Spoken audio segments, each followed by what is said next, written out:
Friends, welcome back to my YouTube channel study with Yogesh. दोस्तों, last video में हमने एलईजी को ब्रीफली स्टडी किया था। आज मैं लेकर के आया हूं कुछ इम्पॉर्टेंट एलईजीज और उससे related important questions.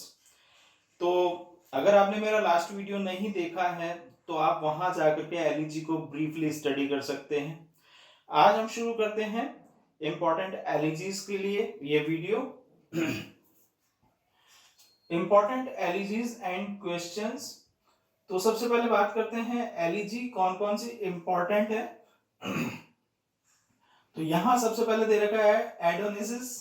PB Shelley ने इसको लिखा था एडोनिसिस को, और ये जो पीबी शैली है इन्होंने ट्रिब्यूट किया था कीट्स को। तो इंपॉर्टेंट है। उसके बाद में थायरिसिस, एम आर्नोल्ड ने ये पोइम लिखी थी थायरिसिस, और इन्होंने ट्रिब्यूट किया था ए एच क्लफ को। इसके बाद में जो तीसरी इंपॉर्टेंट एलईजी है वो है लिसिडस। इस पर बहुत सारे क्वेश्चंस एग्जाम में इस पर आ चुके हैं, इसलिए आपको ध्यान रखना है कि लिसिडस के पोइट कौन है, मिल्टन, और इन्होंने ट्रिब्यूट किया था एडवर्ड किंग को। इसके बाद में बात करते हैं इन मेमोरियम। टेनिसन ने ये पोइम लिखी थी और इन्होंने ट्रिब्यूट किया था उनके फ्रेंड ऑर्थर हेलम को। यहाँ है ब्रेक ब्रेक ब्रेक, ये भी टेनिसन के द्वारा लिखी गई पोइम है, और यहाँ जो इन्होंने ट्रिब्यूट किया है ब्रेक ब्रेक ब्रेक वो भी ऑर्थर हेलम को ही इन्होंने ट्रिब्यूट किया है। इनकी डेथ के बाद इन्होंने ये लिखा था, जब वो पूरी तरीके से टूट चुके थे तब उन्होंने ब्रेक ब्रेक ब्रेक लिखी थी। Written in a country churchyard, ये भी इंपॉर्टेंट पोइम है जिसके पोइट है थॉमस ग्रे, और इन्होंने जो ये पोइम ट्रिब्यूट की थी वो था मैनकाइंड पर, यानी कि मानवता पर। इसके बाद में बात करना है death of a mad dog. Oliver gold Smith ने ये पोइम लिखी, और ये अभी क्लास 10th के सिलेबस में भी इंक्लूड है। तो आपको ध्यान रखनी है कि death of a mad dog जो है वो पोइम किसने लिखी है, ऑलिवर गोल्ड स्मिथ ने, और ये भी एक एलईजी है। तो ये कुछ इंपॉर्टेंट एलईजीज है जिन पर एग्जाम्स में बहुत सी बार क्वेश्चंस पूछे गए हैं। अब देखते हैं एलईजी से रिलेटेड इंपॉर्टेंट क्वेश्चंस। एलईजी से रिलेटेड जो मोस्ट इंपॉर्टेंट क्वेश्चंस है उनमें सबसे पहले है a song of lamentation over someone dead, यानी कि किसी की मृत्यु के ऊपर जो शोक प्रकट किया जाता है उसको क्या कहते हैं। तो ऑप्शंस आपके पास में दिए हुए हैं, और मैंने जो ब्रीफली आपको पढ़ाया था, अगर आपने वो वीडियो देखा है तो आपको इजीली इसका आंसर पता चल जाएगा। तो a song of lamentation over someone dead क्या होता है, एलईजी होता है, तो इसका जो आंसर होगा वो होगा डी। अब देखते हैं आर्नोल्ड्स थायरिसिस इज एन एग्जांपल ऑफ, किसका एग्जांपल है। अभी अपन ने थोड़ी देर पहले ही देखा था इंपॉर्टेंट एलईजीज में कि जो थायरिसिस है वो क्या है, एक एलईजी है जिसकी पॉइंट कौन है, आर्नोल्ड्स।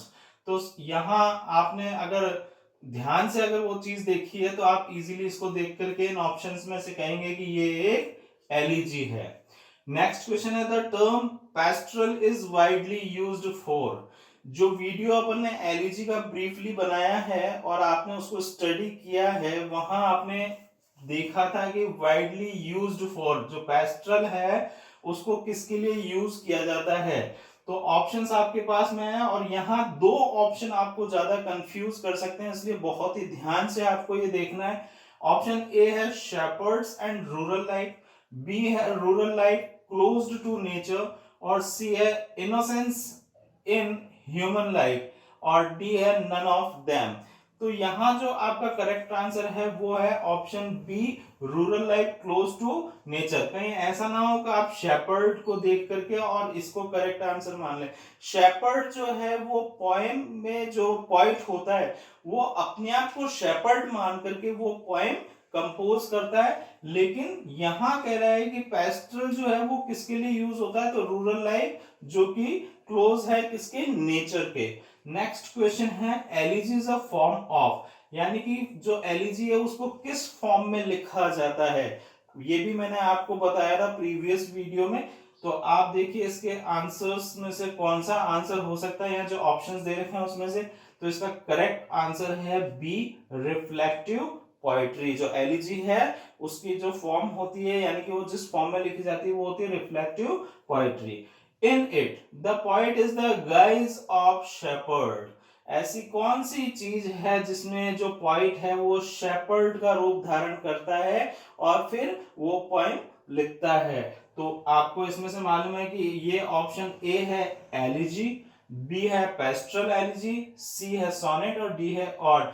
तो अभी अपन ने डिस्कस किया था और प्रीवियस वीडियो में भी मैंने बताया था कि पेस्ट्रल एलिजी जो होती है उसमें जो पॉइंट होता है वो अपने आप को क्या मानता है, शेपर्ड मानता है। बहुत इंपॉर्टेंट क्वेश्चन है और ये प्रीवियस एग्जाम्स में भी आ चुका है। नेक्स्ट अपन देखते हैं दी एलिजी इज। एलिजी है क्या? तो मैंने आपको कहा था कि अगर आपको डेफिनेशन अच्छे से याद है तो आप एलिजी को इजीली पहचान सकते हैं। तो अ mournful poem, typically a lament for the dead, a poem of pleasure with playful words, a long poem of historical importance या none of them। तो अपने को मालूम है कि जो एलिजी होती है वो क्या करती है, ये mournful song होता है, इसलिए इसका जो ऑप्शन होगा वो भी होगा ए, अ mournful poem typically a lament for the dead. किसी की मृत्यु पर शोक प्रकट करने के लिए लिखा जाता है। Elegy is judged bye. Elegy को जज कैसे किया जाता है? तो ये भी मैंने बताया था आपको। यहाँ ऑप्शंस है सब्जेक्ट मैटर और थीम, स्टैंजा फॉर्म और metre, both A and B, यानी कि ये दोनों ही ऑप्शन सही हैं या ये इनमें से कोई भी सही नहीं है। तो इसका जो करेक्ट आंसर है वो क्या है, subject matter and theme. Elegy को किससे जज किया जाता है? उसके सब्जेक्ट मैटर से। आई होप आपको क्वेश्चंस अच्छे लगे होंगे। ये एग्जाम्स में आ सकते हैं, प्रीवियस एग्जाम्स में इसमें से बहुत सारे क्वेश्चंस आए हुए हैं, आप इन्हें अच्छे से देखिएगा। अगर आपको मेरा वीडियो पसंद आया है तो आप इसे लाइक करिए, शेयर करिए और सब्सक्राइब करिए। Thank you, have a nice day.